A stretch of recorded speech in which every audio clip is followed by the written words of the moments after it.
بسم اللہ الرحمن الرحیم الحمدللہ رب العالمین والصلاة والسلام علی سید الانبیاء والمرسلین وعلی آلہ الطیبین الطاہرین اما بعد فقد قال اللہ سبحانہ وتعالی فی کتابہ المجید بسم اللہ الرحمن الرحیم یا ایھا الرسول بلغ ما انزل الیک من ربک صدق اللہ العلی العظیم۔ اے میرے حبیب، جو کچھ آپ پہ اپنے رب کی طرف سے نازل ہو چکا ہے اس کی آپ تبلیغ کر دیں، اسے پہنچا دیں۔ تبلیغ رسالت یقیناً وہ عظیم کام تھا جو اللہ نے انبیاء کے سپرد کیا اور رسولوں کے ذمہ لگایا، لیکن یہاں پہ جو نقطہ ہے کہ مستورات کا جنبہ، کافی ایسے مسائل ہوتے ہیں جو مستورات ہی بہتر طریقے سے انہیں سمجھ سکتی ہیں، سمجھا سکتی ہیں، عملی سیرت کے ذریعے، قول کے ذریعے۔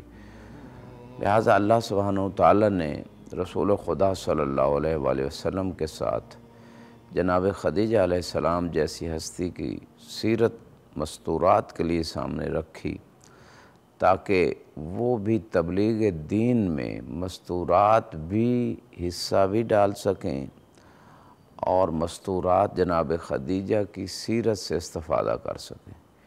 اسی طرح خدیجہ علیہ السلام کی بیٹی جناب فاطمۃ الزہرا علیہ السلام، وہ بھی ایک عملی نمونہ تھیں، اور جناب خدیجہ علیہ السلام نے تبلیغ دین میں جس طرح کہ میں نے کہا کہ سارا کچھ سابقہ حلقات میں بتا دیا کہ سارا کچھ اپنا تبلیغ دین، نصرت دین میں خرچ کر دیا، اور قرآن کہتا ہے ان تنصروا اللہ ینصرکم، اگر آپ اللہ کی مدد کرو گے اللہ تمہاری مدد کرے گا۔ تو اللہ کی مدد اللہ کے دین کی مدد ہے۔ جناب خدیجہ علیہ السلام نے عملی سیرت چھوڑی، اور مرج کبیر آغا صادق شیرازی حفظہ اللہ نے مستورات کے اس اجتماع میں ایک نقطے کے اوپر کافی فوکس کیا کہ ہر زمانے میں تاریخ میں ایسی مستورات گزری ہیں جنہوں نے تبلیغ دین میں بیسک رول ادا کیا ہے۔ اس حوالے سے انہوں نے ایک کتاب کا حوالہ دیا جس کا نام ہے ریاحین الشریعہ۔ روحہ و ریحان یہ لفظ استعمال ہوتا ہے مختلف صورتوں میں، پھول کو کہتے ہیں ریحان، اور یہاں پہ شریعت کے جو پھول ہیں اس عنوان سے بعض علماء نے کتاب لکھی 5 جلدوں میں، اور اس میں پہلی جلد جناب فاطمۃ الزہرا سلام اللہ علیہا کے حوالے سے، اسی طرح جناب خدیجۃ الکبریٰ کے حوالے سے، اور جناب زینب الکبریٰ سلام اللہ علیہن اجمعین کے حوالے سے سیرت ان کے مقام کو بیان کیا۔ لیکن یہاں پہ سوال یہ ہے کہ آغا محترم نے کچھ مستورات کا تذکرہ کیا کہ جنہوں نے تبلیغ دین میں کام کیا، جس طرح کہ شہید اول کی بیٹی کا تذکرہ ہوا، اسی کتاب میں تذکرہ ہے کہ آپ اپنے 2 بھائی جو تھے شہید اول کے، دوسرے 2 بھائی وہ بھی عالم تھے، لیکن ان 2 بھائیوں سے زیادہ بڑی عالمہ جناب شہید اول کی بیٹی تھی، اور انہوں نے اتنی محنت کی۔ اس زمانے میں کتابیں چھپتی نہیں تھی، ہاتھوں سے لکھی جاتی تھی، لہٰذا انہوں نے بعض مہم ترین کتابیں لکھیں، اور اس کو اپنے ہاتھ سے، یعنی اس کا نسخہ، اس کی استنساخ، اس کی کاپی دوسری جگہ پہ ان حدیثوں کو اتارا، اپنے لیے محفوظ کیا، اور وہ تھی کتاب تہذیب، کتاب من لا یحضرہ الفقیہ، اور اسی طرح بعض دیگر کتابیں۔ یہ وہ بنیادی کتابیں ہیں کہ جن سے احادیث معصومین علیہ السلام لے کے دین کو سمجھا جاتا ہے۔ فقہاء انہی کتابوں کو پڑھ کے فتوے دیتے ہیں، اور یہ وہ کتابیں ہیں جو معتبر ترین کتابیں ہیں۔ لہٰذا اس بچی نے، شہید ثانی اول کی بیٹی نے دین کو سمجھا، دین کو لکھا، دین کو آگے پہنچایا۔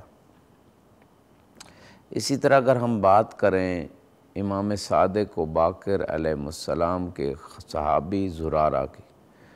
زرارہ کے بھی اور بھائی بھی تھے جو ائمہ کے شاگرد تھے، اور یہ پورا ایک خاندان ہے، خاندان زرارہ۔ اور یہ خاندان جو ہے اس میں سب سے پہلی جو مستور تھی وہ مومنہ ہوئی تھی۔ یہ شروع سے مومن اور شیعہ نہیں تھے۔ زرارہ کی بہن امام صادق علیہ السلام کی خدمت میں آتی ہے، اور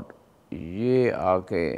اصل مذہب کو قبول کرتی ہے۔ اس کے بعد اپنے بھائیوں کو لاتی ہے امام کی خدمت میں، وہ دین سیکھتے ہیں امام سے، اور پھر یہی بھائی خصوصاً زرارہ جو ہے اس نے ہزاروں حدیثیں امام علیہ السلام سے نقل کی، اور یہ جو حدیثیں ہیں آج تک علماء ان سے استفادہ کر رہے ہیں۔ معتبر ترین شخصیت ہیں زرارہ، جلیل القدر ہیں، عادل ترین شخصیت ہے، اور ان کی حدیثیں آج بھی نقل ہو رہی ہیں۔ تو یہ ایک مومنہ عورت کا کام تھا، کردار تھا، سیرت تھی، کہ جس نے نہ صرف خود دین کو سمجھ کے عمل کیا، حق کو قبول کیا، بلکہ اس کو آگے پہنچانے کے لیے تمام اپنے بھائیوں کو امام خدمت میں لے کے آئیں۔ تو اس سے ہمارے سامنے ایک سیرت ہماری نگاہوں میں آتی ہے